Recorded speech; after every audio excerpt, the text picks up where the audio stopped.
নমস্কার, আমি সমীক্ষা চ্যাটার্জি। আমি আজ চলে এসেছি হুগলি জেলার শ্রীরামপুর শহরে। পশ্চিমবঙ্গে ভারতীয় জনতা পার্টি ক্ষমতায় এসেছে। এই শাসক দলকে নিয়ে শ্রীরামপুরবাসীর কি মতামত তা আমরা জেনে নিই। বিগত দিনে যে সরকার 15 বছর এই পশ্চিমবাংলায় শাসনভার গ্রহণ করেছিল মানুষের আশীর্বাদ, তারা মানুষের সঙ্গে বেইমানি করেছে। কারণ বিভিন্ন রকম নেতা বিভিন্ন রকম দুর্নীতির সঙ্গে জর্জরিত হয়ে গেছে। আমরা বিভিন্ন সংবাদ মাধ্যমে দেখছি যে কিভাবে তারা মানুষের টাকা লুট করেছে, চাকরি চুরি করেছে।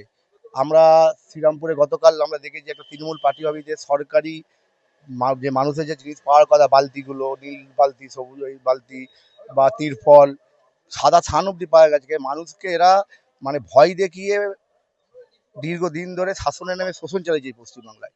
আগের যে সরকার ছিল তারা অনেক রকম অন্যায় অরাজকতা করেছে, সেটা আমরা দেখেছি। বর্তমানে এখন যে সরকার ক্ষমতায় এসছে, আশা রাখবো যে অনেক ভালো ভালো কাজ তারা করবে এবং আমরা এটা আশাবাদী। এই যে প্রথমবার স্বাধীনতার পরেতে ভারতীয় জনতা পার্টি যে ক্ষমতায় এসছে, সেই নিয়ে তোমার কি মতামত?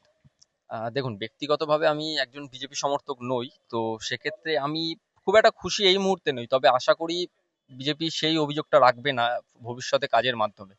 কারণ ব্যক্তিগতভাবে কারণ এই যে আমাদের দেশের বাকি যে 22টা রাজ্যে বিজেপি ক্ষমতায় এসে সেখানকার নারী সুরক্ষা, সেখানকার যে কালচারের অবস্থা হয়েছে তাতে সমগ্র দেশবাসী খুশি নয়।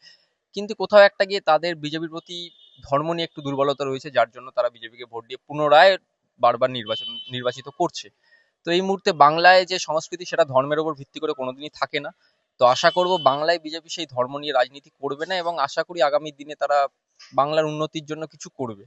কিন্তু এই মুহূর্তে আমি এখনো অব্দি সেরকম ভাবে খুশি নয়, তবে আশা করি আগামী দিনে আমাকে ভুল প্রমাণিত করবে। গভর্নমেন্ট তো রিসেন্টলি ফর্ম হয়েছে, তো কথা হচ্ছে ওদের পারফরমেন্স এখনো তো লোকে বুঝতে পারছে না। শুধু শুনছি নাকি এরম লক্ষ্মীর ভান্ডার কনভার্সন হয়ে অন্নপূর্ণা ভান্ডারে কনভার্সন হয়েছে।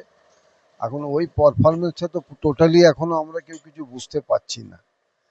এখন অফিস আর আপনার যে কোর্ট কাছারি, ওখানকার যে আগেকার যে দুর্নীতি ছিল সেটা কতখানি কভার হবে না হবে সেটা 1 বছর না গেলে বোঝা যাবে না। কেন আমরা আগে এই বিএলআরও দপ্তরে বলুন, কোর্টে বলুন, এসব দপ্তরে যে পয়সা দিয়ে কাজকর্মগুলো হতো সেটা 1 বছর পর জানা যাবে যে কতটা পারফরমেন্স ওদের ডেভেলপ হয়েছে, কতটা মানুষ গিয়ে বিনা পয়সা দিয়ে কাজকর্ম করছে, তখন বোঝা যাবে। এখন এক্ষুনি ইম্প্যাক্ট কিছু বোঝা যাচ্ছে না। সমীক্ষা চ্যাটার্জি, শ্রীরামপুর হুগলি, AIN সংবাদ।